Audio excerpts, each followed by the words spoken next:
नमस्कार, स्वागत है आपका हमर छत्तीसगढ़ में और मैं हूं आपके साथ दुर्गेश पांडे। बुलेटिन की शुरुआत करेंगे इस वक्त की बड़ी खबर से। इस वक्त की बड़ी खबर रायपुर से आ रही है। शहीद नंद कुमार पटेल की प्रतिमा का होगा अनावरण। मुख्यमंत्री भूपेश बघेल करेंगे आदमकद प्रतिमा का अनावरण। रायपुर के पिंजरी ऑक्सी जोन में लगेगी प्रतिमा। शहीद नंद कुमार पटेल की आदमकद प्रतिमा का होगा अनावरण। कल शाम के समय होगा प्रतिमा का अनावरण। पंचधातु से बनी है 400 किलोग्राम वजनी प्रतिमा। 9 फीट है प्रतिमा की ऊंचाई।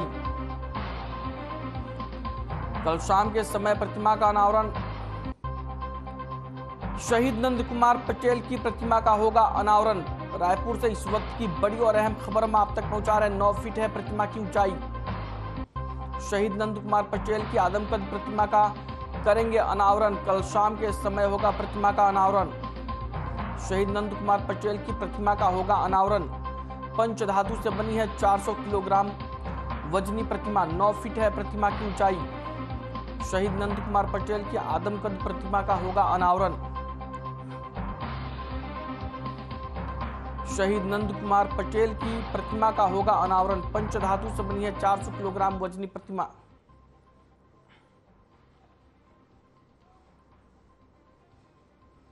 वहीं गरियाबंद जिले के छुरा नगर पहुंचे स्वास्थ्य मंत्री टीएस सिंहदेव ने यहां स्थानीय विश्राम गृह पहुंचकर लोगों की समस्याएं सुनी और त्वरित कार्रवाई करते हुए संबंधित विभाग के अधिकारियों को दिशा निर्देश दिए। साथ ही कोरोना गाइडलाइन का पालन करने और बचाव संबंधी प्रचार प्रसार करने की बात भी लोगों से अपील करते हुए कहा कि कोरोना किसी उम्र विशेष के लोगों को नहीं होता, ये किसी भी उम्र के लोगों को हो सकता है, इसलिए इसमें सावधानी बरतने की विशेष जरूरत है। तत्पश्चात युवा कांग्रेस के आकाश दीक्षित के नेतृत्व में बड़े जोश के साथ बजरंग चौक छुरा में कार्यकर्ताओं ने छत्तीसगढ़ी परंपरा से उनका गाजे बाजे और रैली के साथ भव्य स्वागत किया।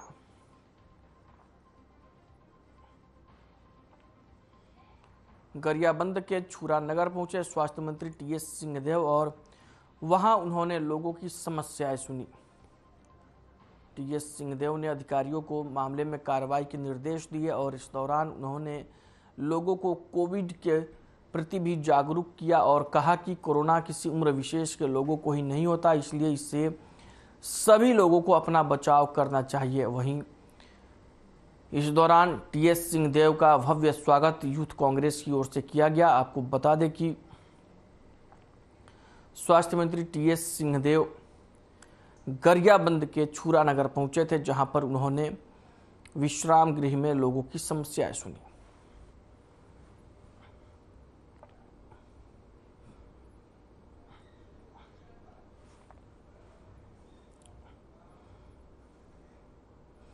खबर गरियाबंद से है, जहां भारत जोड़ो अभियान के बाद कांग्रेस पार्टी ने हाथ से हाथ जोड़ो अभियान प्रारंभ किया है। इसको युवा कांग्रेस की ओर से यूथ जोड़ो बूथ जोड़ो अभियान चला रही है। इसी कड़ी में राष्ट्रीय महासचिव युवा कांग्रेस और छत्तीसगढ़ प्रभारी पलक वर्मा, युवा कांग्रेस प्रदेश अध्यक्ष आकाश शर्मा और गरियाबंद जिले के प्रवास पर थे। राजिम कोसरा समेत जिला मुख्यालय में प्रदेश अध्यक्ष का युवा कांग्रेस के कार्यकर्ताओं ने भव्य स्वागत किया। राष्ट्रीय महासचिव युवा कांग्रेस पलक वर्मा ने कहा कि जहां कांग्रेस की सरकार है वहां युवाओं को प्रश्न पूछने की आजादी है, पर बीजेपी शासित राज्यों में ऐसा बिल्कुल भी नहीं है। आगामी 2024 के चुनाव को लेकर जिला यूथ कांग्रेस की ओर से दोनों लोकसभा में हर बूथ से यूथ जोड़ने की बात बताई है। आज केंद्र सरकार मुल्क में नफरत एकता को तोड़ने की राजनीति कर रही है, इसलिए जब तक इस देश में कांग्रेस रहेगी ऐसा कभी नहीं होगा। राहुल गांधी की भारत जोड़ो यात्रा से बीजेपी घबराई हुई है। विधानसभा चुनाव में लक्ष्य केंद्रित करते हुए पार्टी को संदेश को जन जन तक पहुंचाने और आखिरी बूथ तक यूथ को जोड़ने का युवा कांग्रेस ने संकल्प लिया है।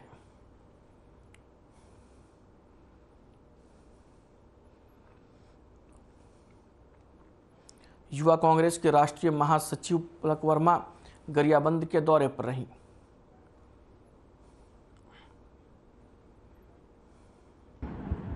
बढ़िया है। जब पहली बार मैं यहाँ आई थी मुझे इस प्रदेश के बारे में बहुत सारी जानकारी नहीं थी, परंतु आज मैं खुश हूँ कि मैं छत्तीसगढ़ यूथ कांग्रेस की प्रभारी हूँ।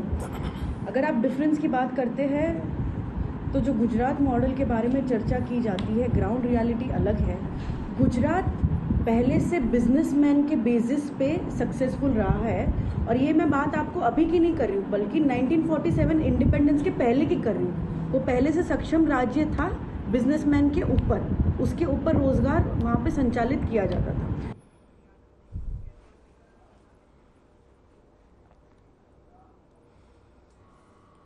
बात करेंगे इस वक्त की बड़ी खबर की। इस वक्त की बड़ी और अहम खबर हम आप तक पहुंचा रहे हैं। इस वक्त की बड़ी खबर बिलासपुर से आ रही है। बिलासपुर से इस वक्त की बड़ी खबर, गुरुद्वारों में किए गए आयोजन, जलियांवाला बाग शहादत पर आयोजन, खालसा पंथ की साजना पर आयोजन, बैसाखी पर्व पर भी हुए आयोजन। बिलासपुर से इस वक्त की बड़ी और अहम खबर हम आप तक पहुंचा रहे हैं। बिलासपुर में कई आयोजन किए गए हैं गुरुद्वारों में। आपको बता दें कि जलियांवाला बाग शहादत पर आयोजन हुआ, खालसा पंथ की साजना पर आयोजन हुआ और बैसाखी पर्व पर भी आयोजन किए गए हैं। जलियांवाला बाग शहादत पर आयोजन, तस्वीरें आप अपनी टीवी स्क्रीन पर देख सकते हैं। गुरुद्वारे की ये तस्वीरें हैं जहां पर तमाम कार्यक्रम आयोजित किए गए। जलियांवाला बाग खालसा पंथ के साजना और बैसाखी पर्व को लेकर गुरुद्वारों में कई कार्यक्रमों का आयोजन किया गया बिलासपुर में।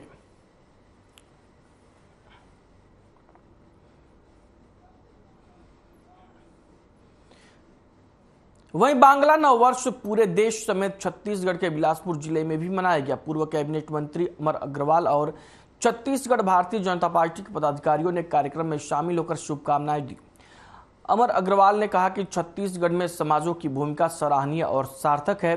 सामाजिक और सांस्कृतिक विरासत को आगे बढ़ाने में सहायक और समन्वयकारी है।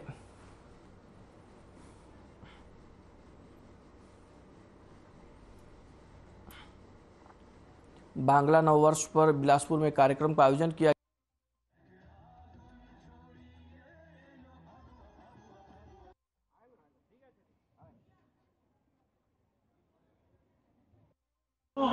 बंगाली समाज से आते हैं, ये केवल बंगाली समाज का गौरव नहीं, ये हमारे देश का गौरव है कि आज पूरी दुनिया में हमारा राष्ट्रगीत और राष्ट्रगायन गाया जाता है और उसके रचयिता अगर कोई है तो हमारे समाज से।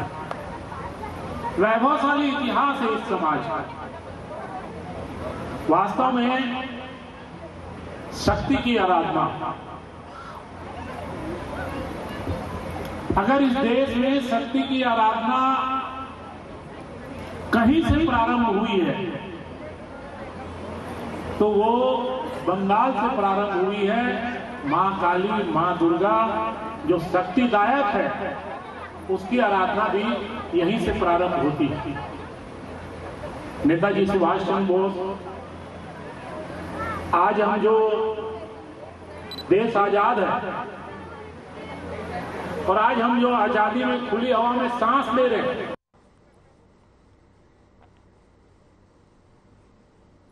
ग्राम पंचायत देवगढ़ में आज भी पंचायत के लोगों द्वारा पारंपरिक तरीके से सरना कटोरी पूजा मनाया जाता है, जिसमें सैकड़ों लोगों ने मिलकर पारंपरिक पूजा अर्चना कर बैगा से धान का बीज लिया जाता है और इस पूजा के दिन में कुल्हाड़ी फावड़ा हल चलाने तक प्रतिबंध लगाया जाता है और पूजा स्थल से ही पत्ते पर आग लगाकर हल चलाया जाता है।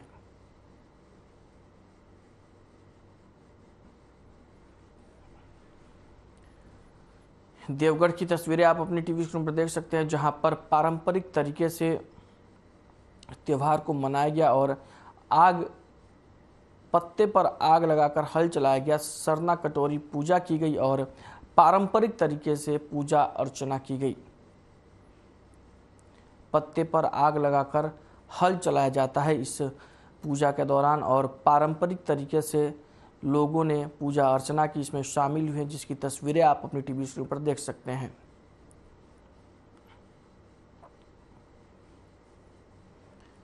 पत्ते पर आग लगाकर हल चलाया जाता है इस पूजा के दौरान और लोगों ने पारंपरिक तरीके से पूजा अर्चना की। पूरी श्रद्धा के साथ लोग इसमें शामिल हुए और अपनी परंपरा, अपनी संस्कृति का निर्वहन करते हुए पूजा को संपन्न किया।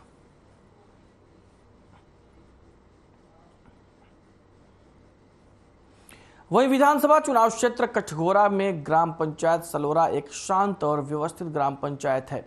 शिक्षा का वैसा व्यापक प्रसार नहीं है, लेकिन हाई स्कूल तक शिक्षा उपलब्ध है।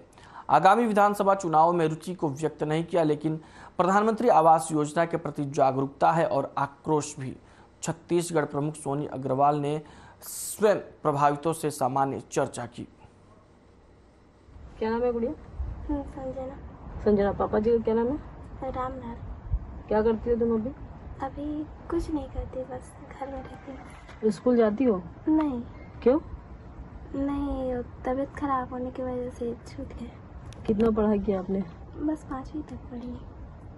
5वीं के बाद तबीयत तो ठीक हुई होगी ना, फिर आगे पढ़ाई क्यों नहीं किया? नहीं, इसी तरह देता था इसलिए नहीं छोड़ी। अच्छा, स्कूल है यहाँ पे? हाँ है, 10वीं तक है। 10वीं तक है। बाकी और बच्चे सब यहाँ के गांव के जाते हैं पढ़ने के लिए? हाँ जाते हैं। और आगे पढ़ने का मन नहीं किया आपका? नहीं, फिर नहीं किया। फिर छूटने के बाद नहीं अच्छा लगा। कितना साल हो गया पढ़ाई छूटे? पढ़ाई छूटे 6 साल। 6 साल हो गया। अब नहीं मन करता स्कूल जाने का?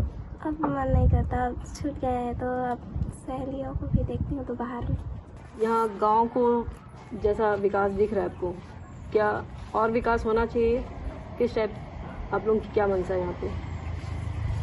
ठीक है, कुछ और डेवलपमेंट होना चाहिए यहाँ पे? विकास, पानी की सुविधा है? हाँ, पानी पर्याप्त मिलता है आपको समय पे? मिलता है। साफ सफाई की व्यवस्था ठीक है। आप क्या उम्मीद करते हैं कि जो भी यहाँ से चुनाव में जीते, उनसे क्या उम्मीद है कि किस टाइप का आप सुविधा चाहते हैं? आपका नाम? शुभ नाम? राकेश कुमार चौहान। कितने घर में सदस्य हैं आपके? 6। अभी यहाँ आपकी बहन थी जो यहाँ पे खड़ी थी, उसको स्कूल क्यों नहीं भेजा गया आपने? उसका मन नहीं था या फिर यहाँ पे जो स्कूल की व्यवस्था है वो आप लोगों को पर्याप्त नहीं दिखी? सब बहुत अच्छा है, मगर एक मैनेज नहीं करी जाए कि तब का कर सकते हैं। अच्छा। नोनी बोली इसकी अब नहीं जाओ भैया, थोड़ा तबीयत खराब बहुत ज़्यादा हो जाते रहे तो कल ले नहीं जाते। यहाँ पे विधायक भ्रमण के लिए बीच बीच में आते हैं कि नहीं? देखते हैं यहाँ की व्यवस्था कैसी है? आते आप लोगों को पानी पर्याप्त मिलता है यहाँ पे? हाँ। और बिजली पानी की सारी सुविधा कैसी है यहाँ? सब बढ़िया है, सब बढ़िया। आने वाले समय में जो विधानसभा चुनाव होने वाला है अभी, तो क्या आप कैसा आपका विचार है कि वापस से उन्हीं की सरकार बनेगी या जो भी आपके विधायक हैं, कि आप लोगों कुछ चेंज है आप लोगों का मूड? नहीं, हमार तो बस वही है, वो अब भगवान के ऊपर है कौन विधायक बनाते कौन नहीं बनाते। नहीं, वो जनता वोट करेगी तभी तो विधायक बनेंगे, भगवान थोड़ी ना आके वोट डालेंगे यहाँ पे। नहीं, तो हमारा विचार तो वही है कि भैया बने तब भैया बने डायरेक्ट है। वहीं बस्तर के 2 दिवसीय प्रवास पर आए छत्तीसगढ़ के पूर्व मुख्यमंत्री और बीजेपी के राष्ट्रीय उपाध्यक्ष डॉक्टर रमन सिंह ने जगदलपुर स्थित पंडित दीनदयाल उपाध्याय भाजपा कार्यालय में प्रेस वार्ता कर कांग्रेस पार्टी और उनके कार्यकाल के ऊपर जमकर आरोप लगाया। प्रेस वार्ता में डॉक्टर रमन सिंह ने आरोप लगाते हुए कहा कि कांग्रेस पार्टी को अपने ही किए हुए कार्य के ऊपर भरोसा नहीं रहा। राज्य सरकार अपने लिए वादों पर खरा नहीं उतर पाई है, इसलिए उन्होंने अपने केंद्रीय नेतृत्व को सरकारी खर्चे और सरकारी अमले का उपयोग करके भीड़ जुटानी पड़ी ताकि केंद्रीय नेतृत्व को भरोसा दिलाया जा सके।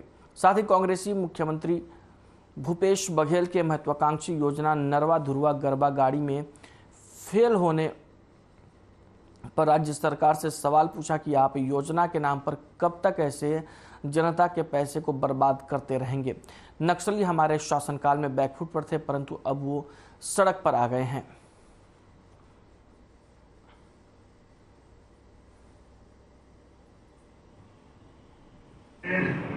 यहाँ से सुबह चले जाएगी, हालत खराब हो जाएगी। यहाँ से अलग अलग सड़कों में या गुजरेगी, ग्रामीण क्षेत्र में सड़क में गड्ढे हो गए। सरकार ने आने के बाद नए सड़क निर्माण की बात तो छोड़ दीजिए, बस्तर में एनुअल रिपेयर के लिए भी पैसा नहीं दिया। जो भी काम चल रहा है वो सिर्फ नेशनल हाईवे में काम चल रहा है या ATP की की सड़कों का काम चल रहा है। स्टेट बजट से कोई काम ये सरकार नहीं कर पाई है। सभी मोर्चे में ये सरकार पूरी तरीके से असफल रही है।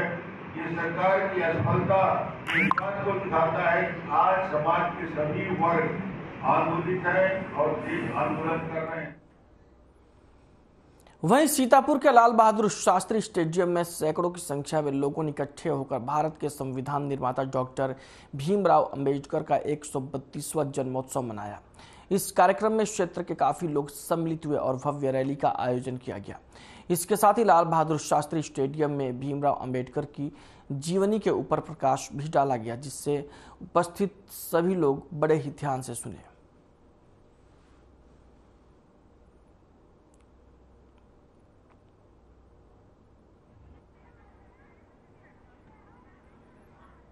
देखिए, बाबा साहब की जयंती 132वां जयंती यहाँ मनाई गई, तो इसमें जो है अपने पिछड़े दलित ये जितने भी शोषण हो रहा है सबको एकजुट करने की कवायद की गई है। और जो हम इसमें कुछ अलग करने की सोच रहे हैं ताकि सब अपने पिछड़े आदिवासी शोषित जितने भी हैं वो आके इकट्ठे हों एक साथ। तो आज का मुख्य कार्यक्रम क्या क्या था? ये आज जो है 132वां जन्म जयंती जो है बाबा साहब भीमराव अंबेडकर की जो मनाई गई, हमारे ये आदिवासी बाहुल क्षेत्र होने के नाते इस क्षेत्र में हमारे Bahujan Samaj ST SC OBC जो वर्ग है, अभी इस विषय के बारे में कोई भी उनको जानकारी नहीं है कि आज हम किस तरह जी रहे हैं। इस जीवन के पीछे बाबा साहब का हमारे क्या योगदान है, इन सारी चीज़ों को जन जन तक पहुंचाना और उन समाज को जागरूक करना, उन्हें उनके संविधान और अधिकारों के बारे में अवगत कराना, ये मेन उद्देश्य है। और बाबा साहब की इस तरह जो जयंती का आयोजन किया गया है, इसको समाज को जानकारी देना, ये मुख्य उद्देश्य है। 14 अप्रैल को भारतीय संविधान निर्माता डॉक्टर भीमराव अंबेडकर की 132वीं जयंती के अवसर पर केशकाल नगर के बस स्टैंड में सभी समाज के लोगों ने बाइक रैली निकाली। विश्रामपुरी चौराहे पर स्थापित अंबेडकर प्रतिमा के पास पहुंचकर सभी समाज प्रमुखों ने माल्यार्पण करते हुए श्रद्धा सुमन अर्पित की। उसके पश्चात बाइक रैली केशकाल नगर से होते हुए रावण भाटा मैदान होते हुए वापस केशकाल बस स्टैंड पहुंची, जहां जयंती की सभा का संचालन हुआ। जयंती पर निकाले बाइक रैली का नेतृत्व रूपेंद्र कोराम एवं फरसू सलाम ने किया। कार्यक्रम की अध्यक्षता SC ST OBC मूल निवासी समाज समन्वय समिति जिला कोंडगांव फरसू सलाम ने की। मुख्य अतिथि के रूप में पूर्व नगर पंचायत अध्यक्ष राजेंद्र ठाकुर विशेष अतिथि के रूप में मौजूद रहे।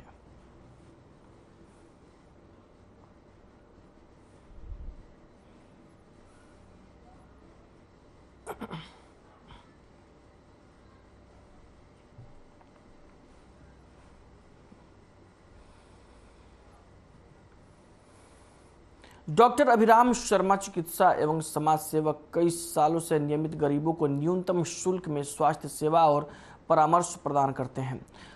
मूलतः ग्रामीण परिवेश से डॉक्टर अभिराम शर्मा ने कहा कि बेमेतरा में हुई घटनाएं निंदनीय और झकझोर देने वाली हैं। समाज में सहकारिता, प्यार और आपसी सहयोग, सम्मान बहुत ही आवश्यक है। जो भी हुआ है अस्वीकार्य है।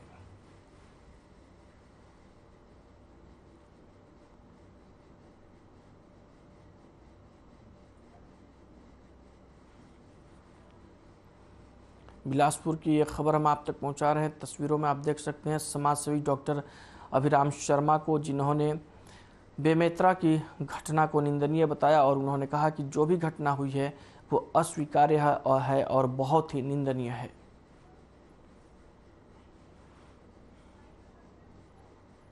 को लेकर मैं यही बोलना चाहूँगा कि हमेशा हिंदू मुस्लिम सौहार्द की भावना रही है हमारे प्रदेश में, लेकिन पता नहीं अभी विगत कुछ वर्षों में यह भावना खत्म होते जा रही है।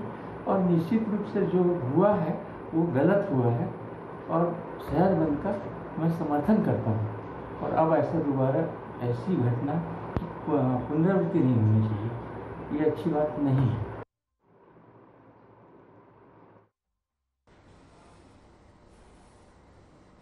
खबर कोंडागांव से है, जहां कोसरिया मरार समाज बड़े डोंगरराज का वार्षिक सम्मेलन आयोजित किया गया, जहां सबसे पहले सामाजिक बंधुजनों ने आराध्य देवी मां शाकंभरी देवी की पूजा अर्चना कर कार्यक्रम का शुभारंभ किया।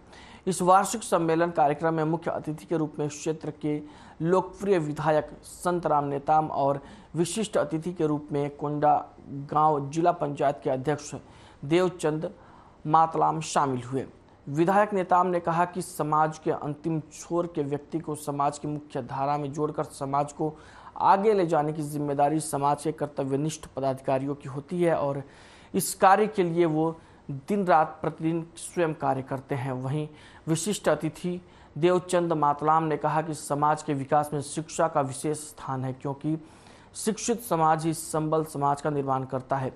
रूढ़िवादी प्रवृत्ति को दूर करते हुए समाज के नवनिर्माण में युवाओं का योगदान सर्वाधिक होता है।